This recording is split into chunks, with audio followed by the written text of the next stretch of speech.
पैसा छ भने सबै पाउँछ, सबै पैसा छैन भने यहाँ कसैले गन्नेवाला छैनन्। युरोपतिर पनि गर्मी सुरु भयो है साथीहरु। हेर्नुहोस् यसै सक्क घाम लागेको छ झक्क। ल हेर्नुहोस् यहाँ एउटा केटीले कुकुर लिएर घुमाउँदैछ। अब गर्मी लागेपछि सबैले कत्तु लाएर कुकुर घुमाउने, कत्तु लाएर समुद्रको बिचमा गएर नाङ्गै सुत्ने अनेक देख्न पाइन्छ साथी। अब गर्मी लाग्यो भने अनेक हुन्छ। नेपालमा गर्मी लाग्यो कि चिसो लाग्यो कि सिजन पत्ता लगाउनको लागि केटीहरूको फेसन हेर्न पर्छ भन्थे। केटीहरूले तिग्रा देखाएर कपडा लगायो भने गर्मी सुरु हुन्छ भन्थे हैन। त्यो सुरु भइसक्यो होला नेपालतिर। यतातिर चाहिँ अझ त्यसले लाएर छ, जिनको प्यान्ट लाएर छ। त्यही पनि ठिकै छ। हामी बस्ने यस्तै ठाउँ हो। यो ठाउँमा न पहिरोको डर छ न बाढीकै खोला औला भन्नु डर छ हैन। एकदम राम्रो ठाउँ छ। ट्याक्कै यता घर छ है मिलेको। यता छत्ता गाउँ छ। यो त माथि डाँडा छ। ल म माथि डाँडामा गएर म तपाईँहरूलाई डाँडाबाट देखिने भ्यू देखाउँछु है। थोरै भए पनि डाँडाबाट कस्तो देखिन्छ त हामी बस्ने ठाउँ यो पोर्चुगलको यो गाउँ कस्तो छ तपाईँहरूलाई थोरै देखाउँछु है। गर्मी लागेसँगै अब पोर्चुगलमा पनि अब खेतीपाती काम सुरु भइसके। हेर्नुहोस् जोतखन गरेर ल हेर्नुहोस् ट्याक्क साग लगाएर चाहिँ यसरी कालो प्लास्टिक लगाएर ट्याक्क बिचमा पल पारेको छ है। त्यो पलबाट चाहिँ बल्ल भित्र साग लगाउने के लगाउने लगाउँछ साथीहरू। किनभने यो प्लास्टिक लगाइसकेपछि झार नउम्रिँदो रहेछ।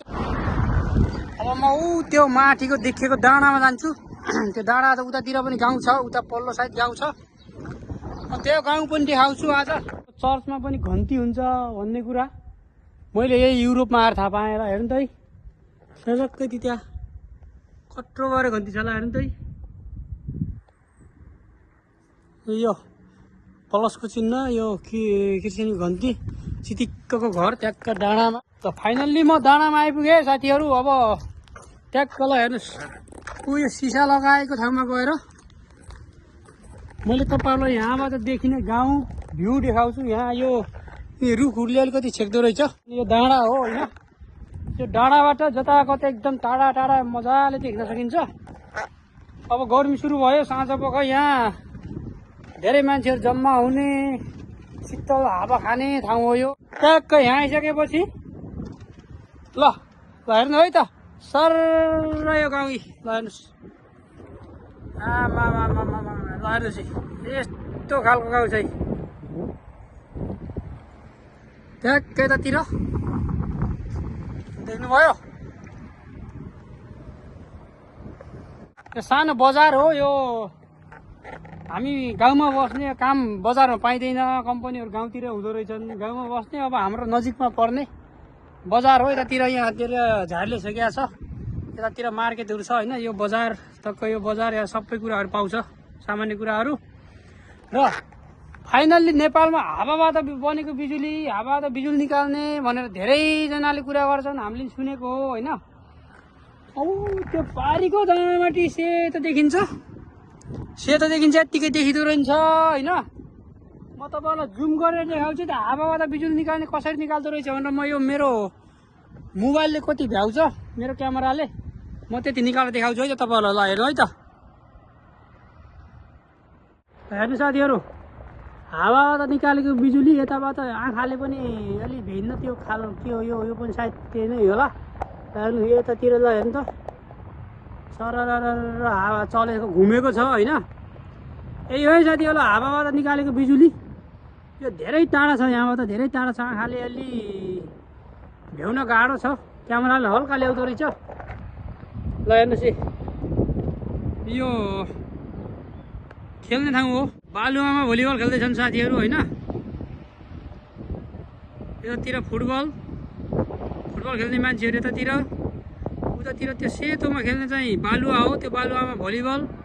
अनि भित्र टेबल टेनिस सुरु। यताउता यो कालो जालीभित्र धेरै कुराहरू छन्।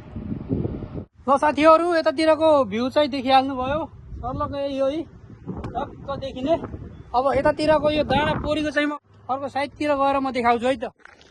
हेर्नु साथीहरू ल अर्को साइडतिर ट्याक्क यस्तो देखिन्छ होइन। ट्याक्क यो घाम लाएर अलिकति समस्या छ। ल हेर्नुहोस् सर यस्तो मिलेर बनेको ठाउँ छ साथीहरू होइन। टक्क कोही ठाउँ डाँडा छ, हल्का डाँडा, धेरै ठुलो डाँडा पनि छैन।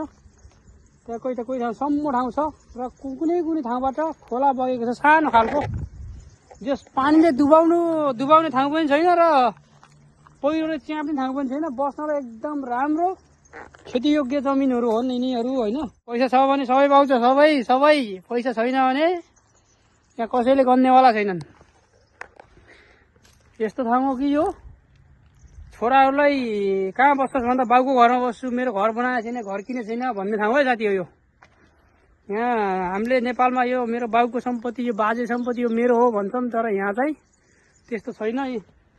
सबले दुःख गर्ने, आफै बनाउने अनि आफै जमाउने।